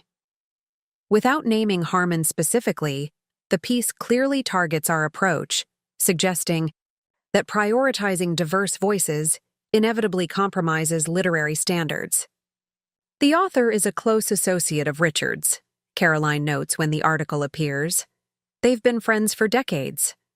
And the journal's editor sits on the Literary Heritage Alliance's advisory board, James adds, his insider knowledge of the old guard proving valuable. This is a coordinated messaging strategy. Rather than responding directly and elevating their critique, we continue focusing on results. When our quarterly financial report shows another strong performance, revenue up 22%, digital growth exceeding 30%, we ensure this information reaches key industry stakeholders through strategic interviews and targeted communications. The contrast between their rhetoric and our results doesn't go unnoticed. Publishers Weekly runs an analysis piece titled Innovation versus Tradition, contrasting approaches to publishing's future, which notes that while the Alliance emphasizes traditional values, Harmon Publishing Group continues demonstrating that diverse voices and commercial success are complementary, not contradictory. The battle extends beyond public messaging to direct competition for authors, talent, and market share. 3 Harmon editors receive aggressive recruitment offers. 2 Major retailers give prominent placement to Alliance titles while relegating our releases to secondary displays. They're bringing significant resources to bear, Thomas acknowledges during our strategy session. We need to respond appropriately without becoming distracted from our core mission. Agreed, I reply. We won't match their tactics, but we will protect our people and priorities. We implement targeted retention packages for key personnel, strengthen relationships with independent booksellers who appreciate our diverse catalog, and accelerate our direct-to-consumer digital platforms to reduce dependence on traditional retail channels. Most importantly, we double down on acquiring exceptional manuscripts from voices the Alliance continues to overlook. While they focus on established names with proven track records, we identify emerging talents that bring fresh perspectives to both literary and commercial categories. Their backward-looking approach creates opportunities for us, Robert points out. Every overlooked voice is a potential Harmon author. Our strategy bears fruit when we sign 3 remarkable debut novelists passed over by Alliance publishers, writers whose work receives immediate critical acclaim and strong market response. Their success reinforces our core message: quality and diversity strengthen each other. The industry landscape continues evolving as our competing approaches play out in the marketplace. Smaller publishers increasingly align with either Harmon's forward-looking model or the Alliance's traditional approach, creating an industry-wide philosophical division. 6 months into this heightened competition, Andrew and I attend a major literary award ceremony where Harmon has multiple nominations. Richard is also present, his first public appearance at an industry event since the Alliance launch. He represents the consortium as a special advisor on literary excellence. Prepare for awkward small talk, Andrew murmurs as we navigate the easy pre-ceremony reception, or strategic avoidance, I reply, scanning the room to plan our movements accordingly. Fate has other plans. As we accept champagne from a passing server, Richard appears directly in our path, accompanied by Marcus Reed, from the National Publishers Association. Eleanor, Richard acknowledges stiffly. Andrew, congratulations on your nominations. Thank you, Richard, I respond with professional courtesy. The Literary Heritage Alliance has made quite the industry splash. Traditional values never truly go out of style, he replies with studied confidence.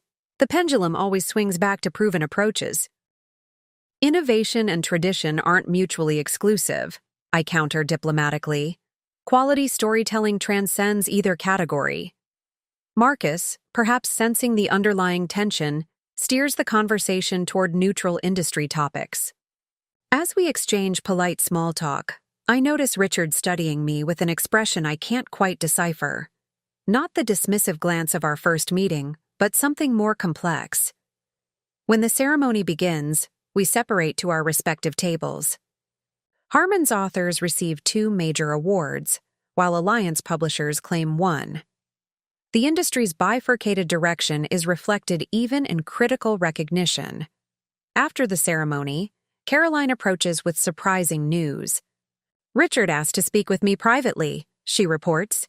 "He wanted to know if I'd consider rejoining him at the Alliance." "In what capacity?" I ask, genuinely curious. "Editorial director for women's fiction," she replies with evident bemusement.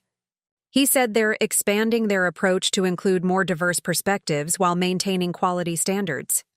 The irony isn't lost on any of us. Richard, who once dismissed female perspectives as secondary, now recognizes their market value, but only after Harmon demonstrated it conclusively.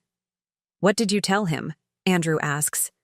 "That I appreciate the recognition of my editorial judgment, but I'm fully committed to Harmon's vision." Her smile holds quiet satisfaction, though I did suggest several excellent female editors he might consider if he's serious about diversity. As we depart, I catch Richard watching our group with an expression that finally becomes clear: reluctant recognition. He hasn't surrendered. His belief in traditional approaches, but he can no longer dismiss our success as temporary or inconsequential. The housewife he overlooked at dinner has forced an industry-wide reckoning that even he must acknowledge. The battle for publishing's Futu.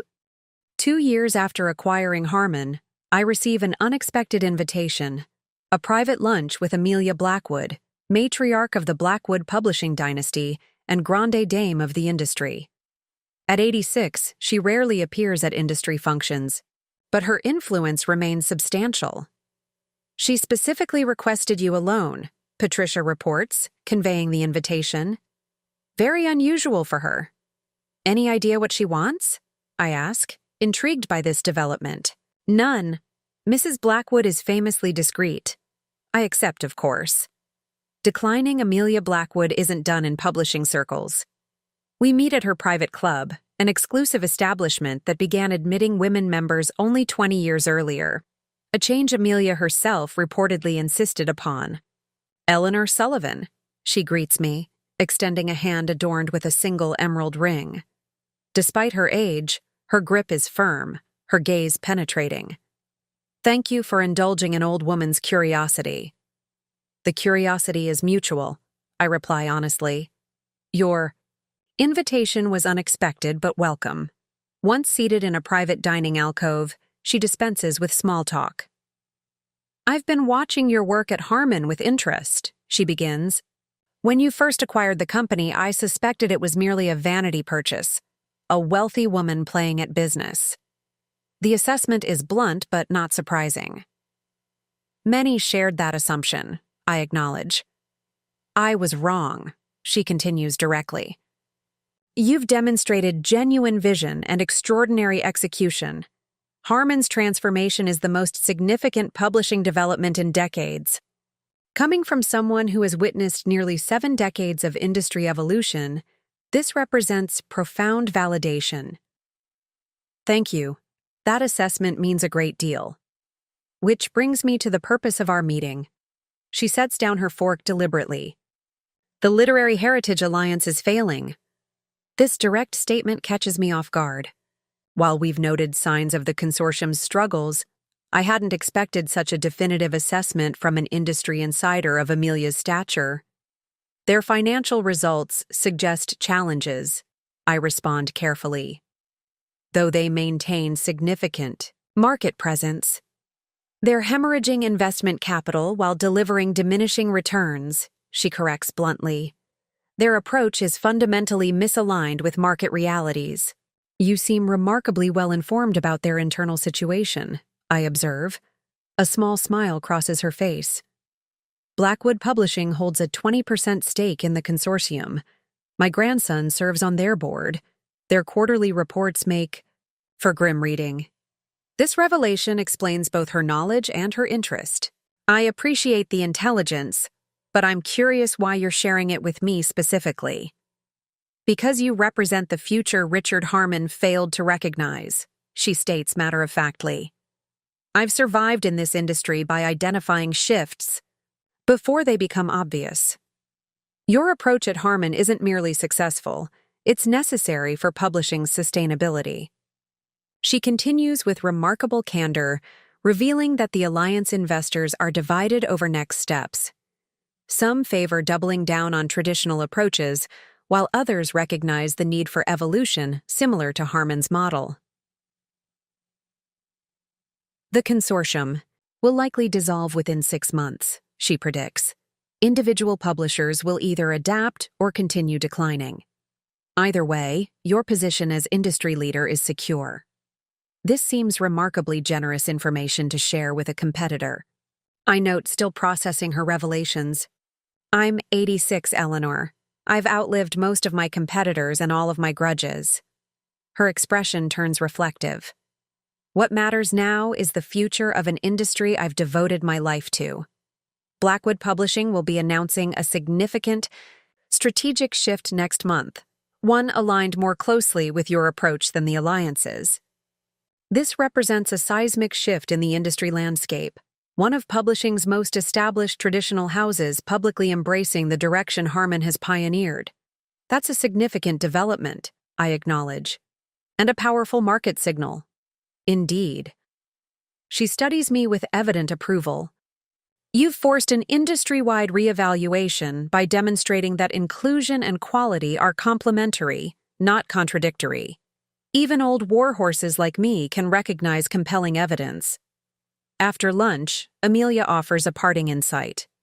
Richard never understood that publishing's essence isn't preserving tradition.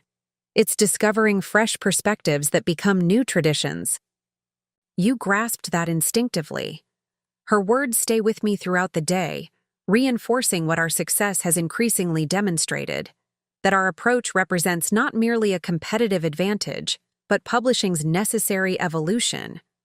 I share the lunch conversation with our executive team the following morning, considering its strategic implications. Additional credibility combined with progressive direction is powerful positioning, and signals the alliance's vulnerability, Thomas adds. If Blackwood is jumping ship, others will follow. We should prepare for industry consolidation, I decide. The next phase will likely involve significant restructuring as traditional publishers either evolve or combine to survive. Over the following weeks, signs of the alliance's struggles become increasingly visible. 2 member publishers announce strategic reorganizations. A major alliance author publicly questions their marketing support. Industry analysts revise revenue projections downward. When Andrew and I attend a charity gala the following month, Richard is noticeably absent, though several alliance executives attend. Their conversations seem strained, their networking more urgent than usual. Rat sensing the ship is sinking. Andrew observes quietly. Perhaps, I acknowledge, though I take no pleasure in their struggles. No? He raises a skeptical eyebrow. After Richard's determined opposition, the goal was never his failure, I remind him. It was Harmon's success and industry evolution. Those have been achieved regardless of the alliance's fate. Marcus Reed approaches, champagne in hand. Eleanor, Andrew, quite the industry buzz about Blackwood's new direction. I understand you had lunch with Amelia recently. A fascinating conversation, I acknowledge without elaborating. Her industry perspective spans decades of evolution. Indeed. He lowers his voice slightly. I've heard rumors about the alliance's stability. Richard has been notably absent from recent industry functions. I couldn't comment on their internal matters, I replied diplomatically. Of course. Marcus nods understanding. Though I expect significant announcements in the coming weeks, the NPA board is preparing for potential industry restructuring. His oblique warning confirms Amelia's assessment. The industry landscape is shifting rapidly, with traditional models facing increasing pressure to adapt or decline. The transformation that began with Harmon has become an industry-wide reckoning, forcing even established publishers to reconsider long-held assumptions. The invisible housewife's vision hasn't merely changed one company, it's reshaping an entire industry's understanding of whose voices deserve recognition and how publishing must evolve to remain culturally relevant and commercially viable. As we leave the gala, Caroline texts an update that confirms this shifting landscape. Alliance Board. Meeting today. Richard removed as strategic advisor. Official announcement coming tomorrow. The Literary Heritage Alliance announces its dissolution 3 weeks later. The carefully worded press release cites evolving market conditions and strategic realignment of member priorities, but the industry recognizes the truth. Their attempt to preserve traditional publishing approaches against the tide of necessary evolution has failed. 3 member publishers will implement restructuring plans, Patricia reports, analyzing the announcement. Blackwood is pursuing independent adaptation. The smallest member is seeking acquisition partners. And Richard? I ask, curious about his fate in this industry reshuffling. No specific mention, she replies, though industry sources suggest he's no longer involved in any official capacity. This development represents the definitive market verdict on our competing visions. Harman's approach, balancing quality with inclusivity, tradition with innovation, has proven not just commercially successful but necessary for publishing's continued relevance. We should expect acquisition inquiries from the struggling alliance members, Thomas notes. They'll be seeking partnerships with publishers demonstrating sustainable models. We'll evaluate any opportunities based on strategic alignment. I decide. Though integration would require genuine commitment to our vision, not merely financial necessity. The following week brings confirmation of the industry's shifting landscape. Blackwood Publishing announces its comprehensive strategic realignment, new imprints focused on diverse voices, expanded digital platforms, and innovative author partnerships. Their press release specifically cites evolving reader expectations and the necessity of more inclusive publishing approaches. Most surprising is their new strategic advisor, Caroline, whose editorial expertise they've engaged to guide their transformation. She calls to explain the arrangement. It's a consulting role alongside my position at Harman, she clarifies. Amelia specifically requested my perspective on modernizing their approach while maintaining their literary heritage. That's remarkable. Recognition of your capabilities, I observe, and strategically intelligent of Blackwood. They're serious about adaptation, she confirms. Unlike the alliance's superficial gestures, Blackwood is implementing structural changes, recruitment practices, acquisition guidelines, marketing approaches. They're studying Harman's model closely. The industry continues reorganizing around these competing visions, with publishers increasingly aligning with either progressive adaptation or continued traditionalism. Those choosing the latter face accelerating decline as market realities render their approach increasingly unsustainable. Amid this industry transformation, I receive an unexpected message, an email from Richard Harman himself, the first direct communication since his late-night phone call months earlier. Eleanor, it begins without preamble. I'm writing a book about publishing's evolution over the past 50 years. I'd like to interview you about Harman's transformation under your leadership. This isn't a reconciliation attempt, but a professional acknowledgement that your approach has influenced the industry significantly. Please let me know if you're willing to participate. I read the message multiple times, analyzing its implications. Richard writing about publishing's evolution suggests he's processing the industry's transformation, perhaps even reconsidering his long-standing assumptions. After careful consideration, I respond, I'm open to discussing Harman's strategic direction. As part of a comprehensive industry analysis, please share more details about your project's scope and perspective. His reply comes quickly, outlining a serious examination of publishing's necessary evolution rather than a defensive justification of traditional approaches. The project appears to be genuine scholarly assessment rather than competitive positioning. This represents significant personal evolution, Andrew observes when I share the exchange. Richard acknowledging your vision's legitimacy, even implicitly. Or professional pragmatism, I suggest. His traditional approach has been decisively rejected by the marketplace.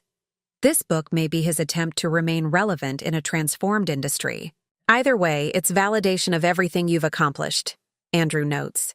The man who dismissed you as just a housewife now requesting your professional insights.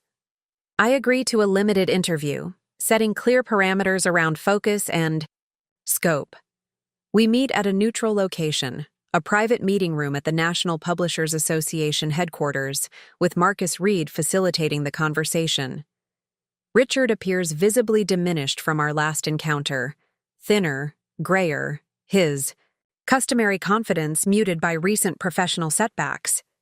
Yet he maintains professional courtesy as we exchange initial greetings. Thank you for agreeing to this discussion, he begins once we're seated. Your perspective is essential to understanding publishing's current direction. I appreciate your professional approach to this project, I respond neutrally. Industry. Analysis benefits from diverse viewpoints. The interview proceeds with surprising substantive focus. Richard's questions demonstrate genuine effort to understand Harmon's transformation, our strategic priorities, financial results, and market positioning. He asks about specific initiatives, noting their impact on industry practices.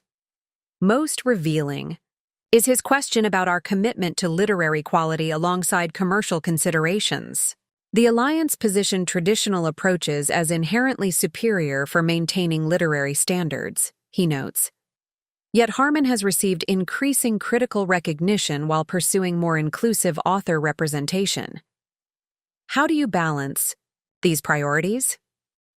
The premise of your question reveals the fundamental misconception, I respond. Literary quality isn't determined by adherence to tradition, but by effective storytelling, authentic voice, and meaningful content. By expanding whose stories we publish, we've enhanced quality rather than compromised it. He absorbs this perspective with thoughtful consideration rather than defensive rejection. Your financial results certainly validate that approach commercially, he acknowledges, and critical reception increasingly confirms it culturally. As our discussion concludes, Richard asks a final question that reveals more personal reflection. Looking back, what do you see as the catalyst for Harmon's transformation, and perhaps for publishing's broader evolution? The question invites multiple interpretations. I could mention industry trends, market data, or demographic shifts. Instead, I choose the most honest answer. Recognition of overlooked potential, I reply. In authors whose voices deserved publication. In readers whose interests weren't being served. In approaches traditional publishing dismissed without proper consideration. He nods slowly, perhaps recognizing the personal implication. And the acquisition itself?